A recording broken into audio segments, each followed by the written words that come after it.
Where's TK today? This is the ready room. We're going down here painting bolts after bolt connected to those springs which hold the missile. All right, mushroom rockers.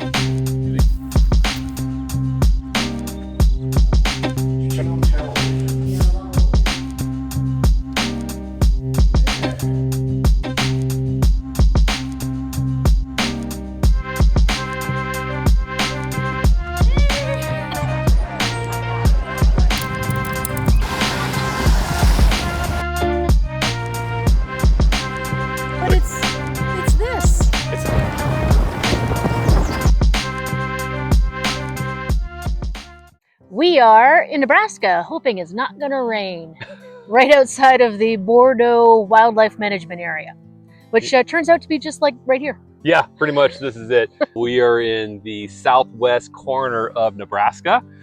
This will be our last day here. Yep, heading back up to South Dakota. Yep, but that'll be week 33. But we're talking about week 31. Week 31, we started in Kansas. We started at Wilson Lake. When we left Wilson Lake, we headed to the missile silo. Yeah, Matthew Folkerton, I think his name is Folkerton. Here's the escape hatch. The main entryway were blocked. This was your backup plan for getting out. Originally, this shaft would have been filled with 4 tons of sand. In the event of an explosion, it would just blow over the surface. So inside, there's a handle you pull, doors open up, all the sand drops down. You can climb up that ladder to get to the top. So it was filled with sand as a barricade. That's correct. Until you needed it to clear. No, it was not the extreme heat of a nuclear explosion would have melted the sand at the surface and turned it into glass. So the missileers had a special hammer to break their way out. Oh, interesting. Yeah, they thought of everything. Yeah. You ready to go underground? Yeah. We'll take the stairs, not the ladder. In 2013, purchased this big old missile site from the guy selling it. Yeah. I don't know. Evidently, that's not uncommon in Kansas. There's lots of old missile silos around. All from the Cold War Yeah. era when we were in a arms race with Russia. I think it was 30 minutes once we realized that Russia was sending missiles our way to launch our missiles. And our missiles could be launched in something like 20 minutes. So basically we had a 10-minute window to decide, are we going to annihilate the Earth? Are we going to turn the Earth into glass? If they launched their arsenal, we were going to launch our arsenal, and God save us. There's nobody winning in that scenario. Next, we come to these 2 large glass doors. This is a 2,000-pound door, 1 ton. Now, this is made of manganese. It has a higher melting point than regular steel. You may have noticed as we've come down the stairs, we've already got around a corner, another corner, another corner. Engineering is such that that explosive force we're coming down here, each time it has to stop and turn, it's going to lose up to 10% of its energy. So by the time it got to the curvature of this door, that would dissipate that energy into these thick concrete walls and blow up that hole just above. People would just live there. It was wild. Just wait to hit the button.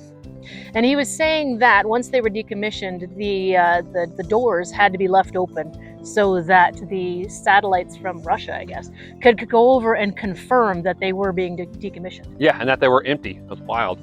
First things you notice as you walk into this room is this concrete column here in the center. This is just a support column that holds the bunker in place. You see this handle here? That goes to the escape hatch you were looking down just a moment ago. Yeah, okay.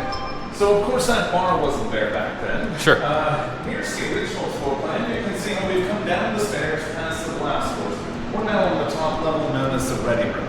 It's where the missileers used to live. So you had bunk beds, kitchen, air handling room, medical supply closet, all on this top level. Next, we're going to go down the stairs to the lower level, the launch control room where they worked, and then walk through the tunnel to look down into the silo. Now, you can see how small we are compared to that silo. The silo is 52 feet in diameter, 176 feet to the bottom. Wow. The missile itself was just 10 feet in diameter and 81 feet tall. It was stored in what was called a crib, these 9 levels attached to springs on the wall. It was a floating floor system. So if an explosion happened up above, the entire floor system could move on shock absorbers and keep that rocket safe underground. Similarly, right here for the launch control room, you had, the floor was attached to the ceiling, not to the walls. So it was a floating floor system keeping everything level. he bought the property over the years of working on it, looking for grants. He got up to $250,000. I mean, he got $100,000 from Airbnb just to develop it into an Airbnb site. Yeah. He got $100,000 from the city as a tourist attraction. He's done really well, and the property looks amazing. Well, the property itself just looks like a field. Yeah. But once you're taken down into the bunkers and into the silo itself, he's done a nice job, and he's done most of it on his own. He hands-on has been, you know, scrubbing mold and pulling out old equipment and laying tile and all that jazz. Yeah, it was an interesting tour. There is a history channel out there of the missile silo, and they actually rappelled down into the actual silo during that show. So And some of the renovations too. I love the rust and old patina that maybe I should just put a clear coat on it. Yeah. You see these two blast doors. They're meant to protect from our own rocket exploding. Then there was a rocket explosion in Roswell, New Mexico, and they decided to put in a third door at all of these sites. Wow. You see the CO green color painted here? Psychological studies show that this color spectrum has a soothing or calming effect on people. It's meant to reduce stress. As you can imagine, it can be a stressful job for just about anyone. That's why you see this color spectrum. All right, let's take a look at the actual silo. Start by looking up. You'll see the blast doors where we start the tour. Wow. You'll see some ductwork for the air handling system. You'll notice those large springs attached to the wall. Remember, there were 9 levels connected to those springs, which held the missile in place. If you look under the spring here to the left, you'll see a chamber attached to the side of the wall. It's known as the celestial chamber. There's a tube that goes up to the surface, and you can align by the North Star to get the navigational system all correct for the rocket. I've been rappelling down there a couple of times now, once with the camera crew from the History Channel, another time with a friend from Alaska who's into adventure like me. It's about 80 feet down to the water, and I estimate there's between 60 and 70 feet of water down there. So because concrete is porous, water's been seeping through the walls over the last 60 years and leveled out to where the water table is. You see this pipe here, it says sump water. Originally they would have had submersible pumps that could keep everything dry. Oh, yeah. And he is on a couple of episodes of some TV that I can't remember. Oh now. my gosh, yes you can. Like Holmes Revisit. No, No, American Ninja Warrior. Yeah, 100% I remember that. That was one of my favorite shows. I loved that show, and he did audition for it. He wasn't actually aired. Oh, I thought he was. Oh, he didn't air? As the Missile Ninja or Missile Silo Ninja. Yeah. He didn't actually make it to air broadcast, but still.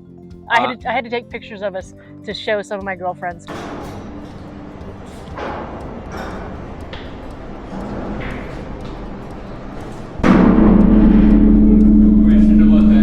Yeah, I just greased those hinges. It moves pretty smooth for how much weight it has. Yeah, right? Yeah. That'll wake you up. He also has a camp there. If you're in the area, absolutely stop by and take a look. See, he's a very good showman. He knows all about the stuff, and he's got the story down pat. Matthew, thank you very much. Yeah, well, it's a Appreciate pleasure the meeting tour. you. Yeah. Absolutely. There, we did so much stuff in these couple of days, so strap in. Yeah. But we then went to the Mushroom Rock State Park, just off the highway. It was a small little park, didn't take very long. Maybe Technically the smallest in Kansas. yeah, true. It's only 5 acres, so it is the smallest in Kansas. Dirt road Yeah. to access it. It Yeah. was sandstone formations that had been washed away, the softer of had been washed away by the wind and the rain over the years. And it was a really interesting little geological formations. Yeah, I like the Flintstones car wash. It's actually called the Devil's Kitchen or Devil's Oven or something like that, but totally looks like the Flintstones car hot rod. Yeah, they call it the Devil's Devil's Oven. We saw the Flintstones car, and then it goes around the other way, and it looks like a big boot. Yeah.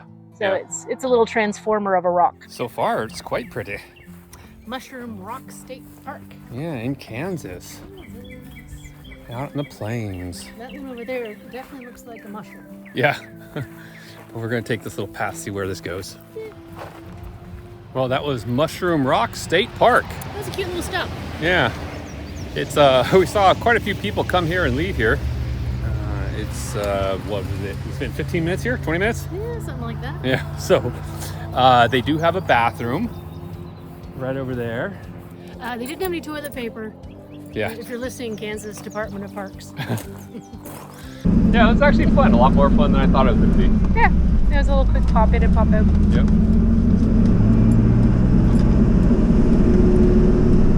Then we went to Kansas Cycle, Marquette, Kansas, from there as well. Yeah, and that was in tribute to racer. Yeah, Stan Engel something. Stan the Man Stan Engel. the Man. And it had something like 150 motorcycles from all different years. But when we were leaving, actually, it was super funny. While I'm around recording all the bikes and checking everything out, Aaron is talking to one of the volunteers. And apparently he's got quite the reputation of talking. Yeah, he was super fun, to be honest. I don't know how long we were there, but I didn't leave the front door. Like when we walked in, Tom's like, cool bikes, and off he went. And I just started chatting. I think his name was Art. I don't get that wrong. I'll have to check it out. Art or Ed or something like that. I'm pretty sure it was Art. Very small, 2 letters. And yeah, he was super entertaining. And he's as we were getting ready to leave, he's like, "Yeah, sorry, I took up all your time. You know, you didn't see bikes." And I said, "You know what? I can see bikes anywhere. I cannot have this conversation with you again." So totally enjoyed spending the time chatting with him. He did take us over to one bike. There were rumors that it was Elvis Presley's bike. Fully dressed Harley Davidson. No one could substantiate the claim until one of the guys came in. He was a mechanic for Elvis Presley. And he said, absolutely, this is Elvis Presley's bike. Right here on the back, every bike that Elvis ever had, he always put a Corvette emblem on the rear fender. And that right there is the Corvette emblem that we would put on his bikes. It's kind of cool. Yeah, that was kind of cool. That it was actually fairly well substantiated. And then we were hungry for ice cream. That was the original drugstore from 1901. And did you remember the ice cream? Yeah, it was a cherry something, right? Cherry cheesecake. Yeah, it was. Yeah. Too much stuff for you. Our next stop was Lindsborg. Yes, what is it called? Little Sweden? Little Sweden of America. Yes.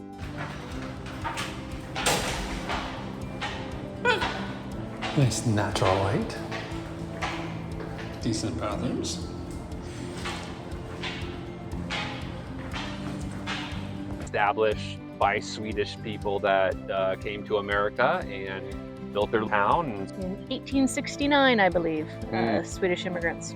And yeah, they were really pretty. Yeah. They were really well painted. And they all had little tags on them that would identify what they were. Like there was a Dolly horse. Dolly. Yeah, Dolly. Salvador Dali. Oh yeah. So it was some of that painted on the clocks on the and the presence of time and etc. Yeah. There was one called the Dala, and because it's a Dala horse and it's got dollar bills all over it. Yeah, that's right. That was fun to go look around and see. Yeah, they have something like 40 or something, was it? 36 or 40? Yeah, something like that. We only captured like half of them because that was all just downtown strip. Yeah. Didn't find a bakery though. I was kind of disappointed about that. Yeah, Sweden bakery. Yeah, you would think they would have some Swedish chocolates there or something, or bakeries, baked goods. I think they had 2 in town, but we did not find them. On the way to Beloit, we ran by Coronado Heights. Coronado Heights Castle. So look at this castle I made. Wow, that was quick. Yes. Did you hand bomb all these stones up here by yourself? Real quick, like. Nice. What's it called? Coronado? Coronado, I just saw Coronado Castle, I guess. Castle, yeah. Best view in Kansas. Best view, And yeah, I think this is where all the warriors came back to eat. And have a little toasty fire. Let's go upstairs.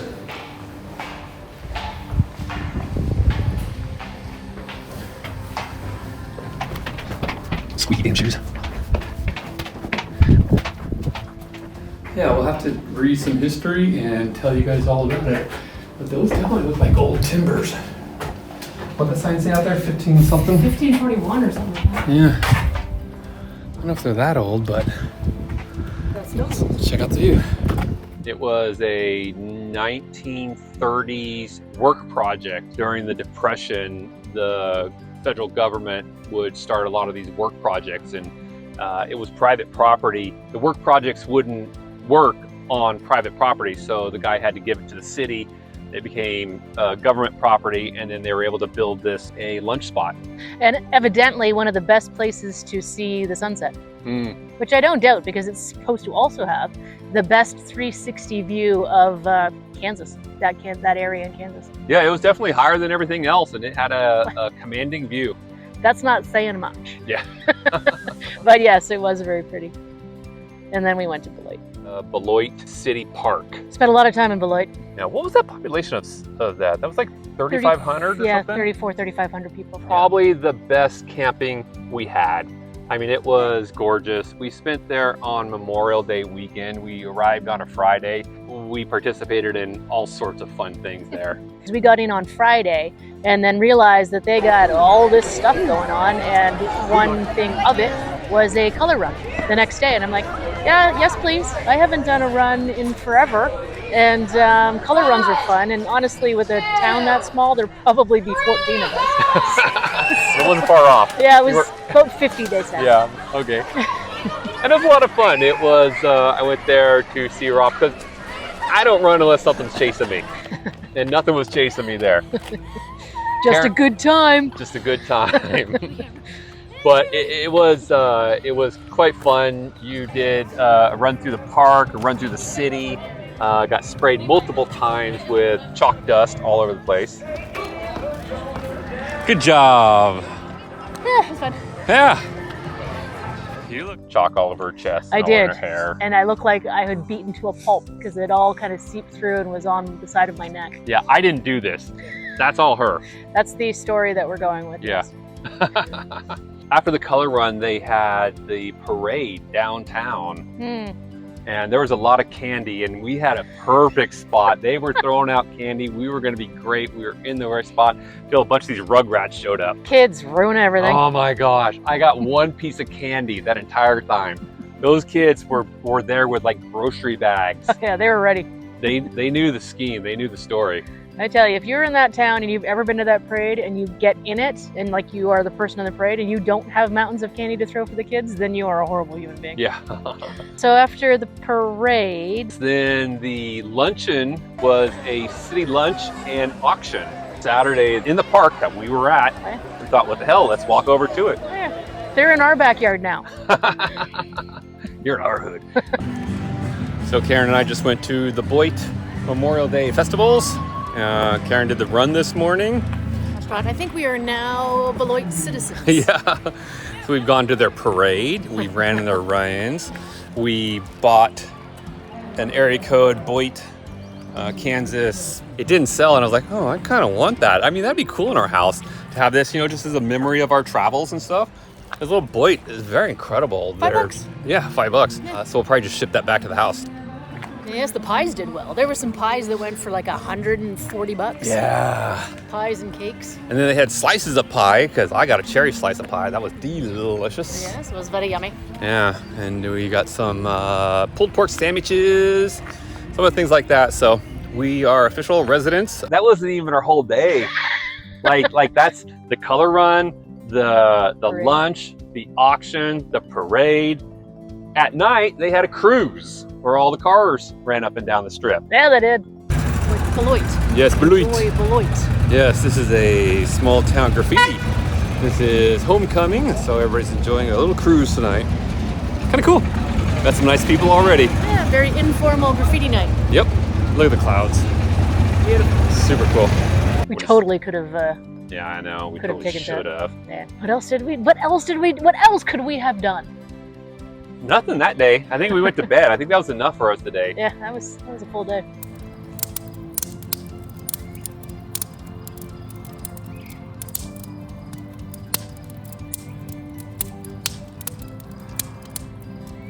But the next day popped in and it was like 90 something degrees. It was a hot day.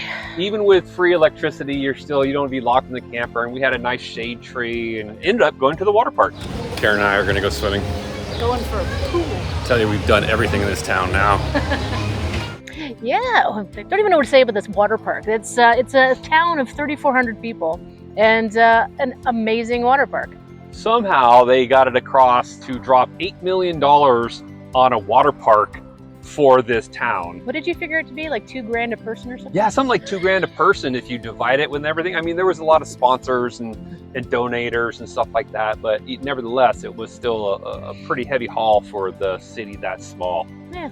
But what a beautiful water park. Very nice, very new. I haven't done a water slide in at least 100 years. Oh, it's got to been a year by now. The nice thing about the park is they did blow the whistle, and for like a half hour, they kicked all the kids out, and you had to be 18 or over to be in the pool. So we were able to run laps, we were able to do the diving board. The other thing interesting about Beloit, we literally had 3 different town people visit with us at the park. People would come over and just start talking with us. And I mean, a half hour to an hour, we would just hang out and talk with them and talk about their town and talk about their other stuff. We had great conversations with people in town, those 2 huskies and those nice ladies. If you have a dog, we're going to make friends. I was gonna say, was there anything else in Beloit? I can't. We spent just 5 days, Just 5 days. 5 nights. 6 days. We're now citizens and we own that park, I think. Very friendly town people. Can totally see why people relocate there. But it came a time that we had to leave Beloit. Headed on to the dusty trail. When we left Beloit, we headed to Crocker. Have you ever seen Crocker? Do you know what Crocker has? It has the world's largest ball of twine. All right, you're never gonna guess where we are. That's right, the world's largest ball of twine. Are you ready for this? I'm not sure if you're ready for this. Don't touch it. It's pretty spectacular. They did say the teenagers pee on it. Look at it's taller than Karen. Yep, it's pretty massive. What kind of twine? Sissel. Sissel twine. So sissel twine. And there it is. And it's even got one of the little boxes for our sticker. And if we only had the snail trail tokens, we could leave that there too. Does it smell like pee? It doesn't smell like pee, it smells like twine. Anything you'd like to know about the largest ball of twine? It's right here. Pretty exciting. How big, you ask? I didn't, but I want to know now. It has 8.5 million feet of twine. Do you know where it came from? I do. It started with Frank Stober Hmm. in 1961. Nope, 1953. 1953, Frank Stober had a farm and he wasn't feeling so well, and he was just bored and thought building a ball of twine out of the old hay bindings would be something interesting to do. It was. He kept weight of the ball as he progressed through it. He eventually got it to be too big for his barn to fit through the door of the barn. And during the town's centennial anniversary, they brought it out to show all the town folk, and that was one of the things to guess how big the ball of twine was. Oh, nice. The ball of twine is estimated at 27,000 pounds. And I think it's 48 feet. It's been through 3 different locations that it's outgrown. His barn, gazebo-y thing they built, they had to remove it out of that. They put it on the main street, colorful hexagonal type of cover over it. Well, that one it didn't actually grow out of. The storm came and took it apart. And it's currently under and it's right there in town. It's not like the other ball of twine they think is bigger. That's in plexiglass. This one's exposed for you to touch. And Oh yeah, don't though. I was told by the gals, the Huskies actually, when we were talking to them about the parade, they said kids go over there and pee on it, so don't actually touch it. Yeah, Cocker is a extremely small little village of 460 people, so they want to make sure their ball of twine is well taken care of. yeah, and right on Main Street. Right on Main Street. Let's get a cinnamon roll. Because we did go over and get a cinnamon bun. Oh, that's right. Across the Well, way. we thought we were going to get a cinnamon bun. Yeah, what did we call it? Pecan bun. Pecan. Yeah, that was quite delicious. Yeah, that was a snack in the morning and dessert at night. Mm-hmm. So we went from there. I don't remember the town. Oh, it was Osborne. We went.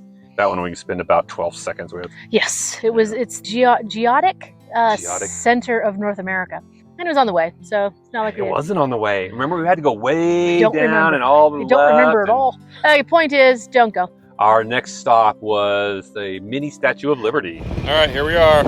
Statue of Liberty. We moved to New York. Just kidding. We're in Kansas. the Boy Scouts in 1950 started, and it was their 40th anniversary of the Boy Scouts. But they commissioned 200 miniature, being 8 feet tall, statues of liberty. 200 of them, and they spread them across 39 states. And they said a lot of them were lost over time, but 25 of them can still be found in Kansas. Yeah, and it was worth about 5 minutes. Yeah, pretty much. Well, I'm not sure this one was worth the gas. But it's this. It's an old Dutch mill. Woohoo! That's a pretty good sized Dutch mill too. I don't think it spins anymore, as you can tell by the lights and the extension cords running off of it. But it is an old Dutch mill in Center City? No. Forgot the town we're in. But it's one of the things we found on Atlas Obscura. After that, we went to the geographical center of the United States. All right, here Karen and I are at the geographical center of the United States. The 48 states, not including Hawaii, because no one counts Hawaii. I guess we're Alaska, Yeah. because they'd have to take that out of there. Yeah, it's not in there. It's not in there. But yeah, so that's pretty cool. Now we're technically in the center of the United States, and we've been through it. Yeah, that one was a little bit more interesting. Or lower 48. Yeah. Probably the littlest church. I mean, I think there was 8 seats or something in that thing. And it was functioning. I've heard people talk to after that actually got married there. Wow. Yeah. That's crazy.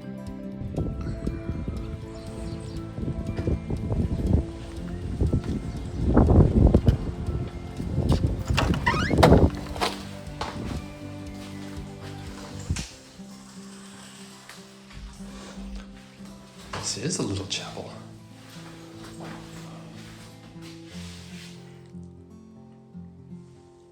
After that, we left and headed into... So here's where we actually crossed the line and went off into Nebraska. Alley Cats, our first stop in Nebraska. They even split the animals. Yeah, I like that. How'd you get more? And we did the Hastings Museum. Yep, in Hastings. Yeah. What drew us was the Kool-Aid Man. Of course, why wouldn't it? I have some Kool-Aid in my cup right this moment. Sweet. I sound way too excited about this. We bought little packages of Kool-Aid before we left the museum and just made a package, I don't know, yesterday. And I have some in my cup. There were some interesting cars and everything like that. There were a lot of dioramas of all of the critters in that area. Yep.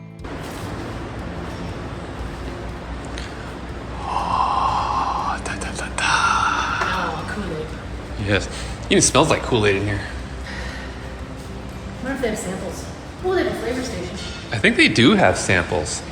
I thought I read that somewhere. And then we went to Fort Kearny, and then we rode our bikes to Archway. Yeah. We stayed at Kearny Fort Recreation Area, the state park. State recreational area, yeah. I thought it was kind of a dive. I mean, it was okay. It was kind of expensive because you do have to pay like $15 to get into the park, and then you have to pay another $15 for a dry camp spot. Showers are fine, bathrooms are fine. They had 7 sand pit lakes in the little area as well. And the one we were beside was okay. I mean, it was when the wind got still and the water settled, it was kind of smelly. But that was fine. Yeah, as long as there was wind, it was fine. As long as it was blowing the garbage smell away from Yeah. us, it was fine. That wasn't that bad, but it did see a raccoon and a bunch of deer and some footprints and stuff. The next day, we took the bikes off and headed into museum. Yeah, it's a pretty good museum. It is. It's got some really nice dioramas. They've got some covered wagons. Almost as much room as we have in our camper. That were there. They kind of show the progression and the history. Yeah, I think they did a really good job of it because it was very organized. You walked in, you went up an escalator, and it's the only bridge museum that straddles an active interstate or an active highway. This park, I would give 3 stars. I'm not that impressed with it. Yeah, I concur. I mean, I like that there were deer just next to us every morning. Saw a raccoon. I like the wildlife. There's a pond there that had turtles and fish and a snake and lots of different birds. I'm not a big birder, but there weren't a lot of crows and ravens, so it seems like there was a pile more little birds, little colorful birds. But other than that, yeah, didn't have a lot going for it. Yeah. So we're off to Grand Island. Grand Island, yeah. For our admin day. So see you there. We did have an admin day after leaving Kearny. We went to Grand Island to pick up some mail, do some laundry, pick up some shopping. While we were in the town of Grand Island, we drove by Fred's Flying Circus. I don't even think we're gonna shut the truck off for this one. There it is. Flying cars in all their glory. You could drive by it. Put your camera out the window. That'll do it. Yeah. Fred's Free Flying Circus. Free viewing from the fence line. Interesting. It was kind of whimsical, though. I mean, honestly, it Yeah, was it's quirky. It was interesting. I mean, you judge for yourself. This is about as close as you can get to the to Fred's Flying Circus. But If you're- I don't even know what it is. Is it a junkyard? Is it a? It's yeah, I think it's the junkyard I mean, body who's shop. Fred? Yeah. What's? I don't know. He's dead now. Oh, okay. Fred's dead. Yeah. It's a Pulp Fiction callback, I think. Oh, Fred's dead. No, Zed's. It was Zed's dead. Zed's dead. Oh, I messed that up. Yeah. Delete this. Delete. Delete. If you're driving by and you've got 30 seconds to kill, go see it. Give it 5 minutes. Okay, Come 5 on. minutes. You got to get out of the car. I don't think we shut the truck off, but you know. We finished with Grand Island and our chores and went to a little city park, Cairo City Park. That was a small town too, like 180 or something, or I remember what did happen there though. okay. You sprained your ankle. Oh yeah, I stepped in a hole while talking to Lenny. Thanks, Lenny. Yeah, it's still swollen. Like what, 2 weeks later? Yeah, it is. Doesn't hurt as much. Oh, you know what we don't do? We don't elevate it and ice it anymore. Oh yeah. Probably be a good idea. Probably a good idea to stay off it too for a little bit. Oh yeah, but there's an idea. Whatever. Try to tie me down. I'll just pay for it when I'm older. Older than this? There was a heck of a storm though that rolled in. Oh yeah, that was crazy. Yeah. Yeah, we've seen our share of thunder and lightning storms. Yeah, it's not like where we're from. I mean, I don't know, maybe Canada has thunder and lightning storms like that. Yeah, I did miss thunder and lightning when I was living in California, so I'm digging it. But there's been a lot of them. But, oh yeah, Karen will get up out of bed. It's like, nope, I'm not gonna miss a good thunderstorm. And she'll sit her ass down on the couch and just stare out the window. Dream of running through the fields and Don't do that. Not the fields. That's how you die. Okay, the woods. But anyway, so that's week 31. That was a lot. Yeah, it was a heck of a week. There was a lot of running around. And if you like what we're doing, subscribe and comment down below what you would like to see in those little city parks. That is a bit of an anomaly, depending on where you come from, that they even have these city parks available to you. So let us know what you know and what you think. Yep. Happy trails. See you out there.